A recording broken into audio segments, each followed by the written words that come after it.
नमस्कार दोस्तों, स्वागत है आपका आपके अपने चैनल सरकारी नौकरी प्रयास में, जहां हम रोज लाते हैं सबसे ताज़ा और परीक्षा से जुड़ी महत्वपूर्ण खबरें। आज की सबसे बड़ी पर्यावरण संबंधी खबर, भारत में 2 नए रामसर स्थल जोड़े गए हैं। अब भारत के कुल रामसर साइट्स की संख्या हो गई है 98। जी हां, विश्व वेटलैंड डे 2 फरवरी से ठीक पहले ये बड़ी उपलब्धि हासिल हुई है। प्रधानमंत्री नरेंद्र मोदी जी ने खुद एक्स पर लिखा, Delighted that the Patna Bird Sanctuary in Etah, Uttar Pradesh and छरीधंड in Kutch, Gujarat are Ramsar sites. तो आज की वीडियो में हम डिटेल में समझेंगे ये 2 नए स्थल कौन कौन से हैं, इनकी खासियत क्या है, रामसर कन्वेंशन क्या है, भारत में रामसर साइट्स की स्थिति और यूपीएससी, यूपीपीसीएस, बीपीएससी जैसी परीक्षाओं के लिए महत्वपूर्ण एमसीक्यू और फैक्ट्स। तो वीडियो को अंत तक देखिए, लाइक जरूर कीजिए और सब्सक्राइब करके बेल आइकन दबा लीजिए ताकि ऐसी महत्वपूर्ण अपडेट मिस न हो। चलिए शुरू करते हैं। मुख्य भाग 1, 2 नए रामसर स्थल।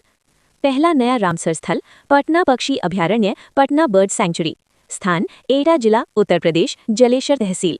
क्षेत्रफल लगभग 108.86 हेक्टेयर यानी करीब 1.09 वर्ग किलोमीटर।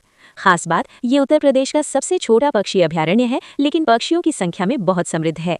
यहाँ लगभग 178 से 300 विभिन्न प्रजातियों के पक्षी पाए जाते हैं। हजारों प्रवासी जल पक्षी यानी माइग्रेटरी वाटर बर्ड्स यहाँ शीतकाल में आते हैं। महत्व, ये important bird and biodiversity area यानी IBA भी है। इसके शामिल होने से उत्तर प्रदेश में रामसर साइट्स की संख्या बढ़कर 11 हो गई है।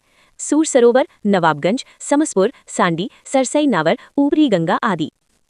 दूसरा नया रामसर स्थल छरीधंड वेटलैंड कंजर्वेशन रिजर्व, छरीधंड। स्थान कच्छ जिला, कच्छ के रण के किनारे, बन्नी घास के मैदानों के पास। नाम का मतलब छरी छारी यानी सॉल्टी, धंड उथली आर्द्र भूमि। प्रकार मौसमी खारा दलदली क्षेत्र यानी सीजनल सलाइन वेटलैंड।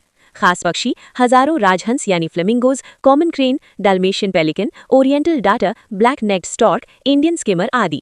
ये पक्षी प्रेमियों और ऑर्निथोलॉजिस्ट्स के लिए हॉटस्पॉट है। इसके साथ गुजरात में अब रामसर साइट्स 5 हो गई हैं। दोनों साइट्स को रामसर कन्वेंशन के तहत वेटलैंड्स ऑफ इंटरनेशनल इंपॉर्टेंस का दर्जा मिला है।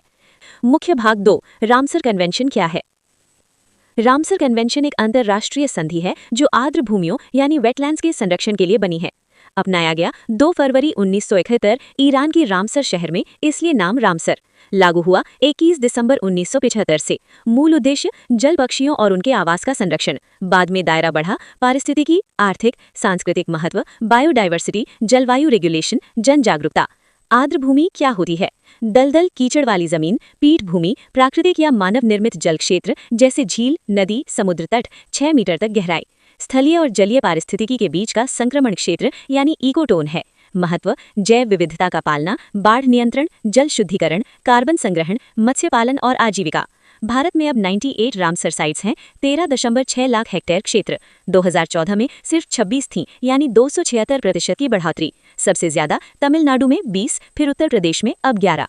मुख्य भाग 3, परीक्षा के लिए महत्वपूर्ण पॉइंट्स और MCQ। परीक्षा में पूछे जा सकते हैं। 1, वर्तमान में भारत में कुल रामसर साइट्स की संख्या कितनी है? 98। 2, हाल ही में शामिल 2 साइट्स पटना, एटा यूपी और छरीधंड कच्छ, गुजरात। 3, रामसर कन्वेंशन कब अपनाया गया? 2 फरवरी 1971। 4, विश्व वेटलैंड डे कब मनाया जाता है? 2 फरवरी। 5, यूपी में रामसर साइट्स की संख्या अब क्या है? 11। पटना पक्षी अभयारण्य के संदर्भ में निम्न में से कौन सा कथन सही है? ए, ये यूपी का सबसे बड़ा पक्षी अभयारण्य है। बी, क्षेत्रफल लगभग 1 वर्ग किलोमीटर है। सी, यहाँ 100 से अधिक प्रवासी पक्षी प्रजातियां हैं। डी, ये गुजरात में स्थित है। कमेंट में बताइए। दोस्तों, भारत पर्यावरण संरक्षण में लगातार मजबूत कदम उठा रहा है। जल्द ही 100 का आंकड़ा भी पार हो जाएगा। अगर आपको ये वीडियो पसंद आई हो तो लाइक जरूर करें, चैनल को सब्सक्राइब करें, बेल आइकन दबाएं, कमेंट में बताएं आपका राज्य कितने रामसर साइट्स वाला है, या कोई सवाल हो तो पूछें। अगली वीडियो में मिलते हैं किसी और महत्वपूर्ण टॉपिक के साथ। तब तक पढ़ते रहिए, प्रयास करते रहिए। जय हिंद। सरकारी नौकरी प्रयास के साथ बने रहिए।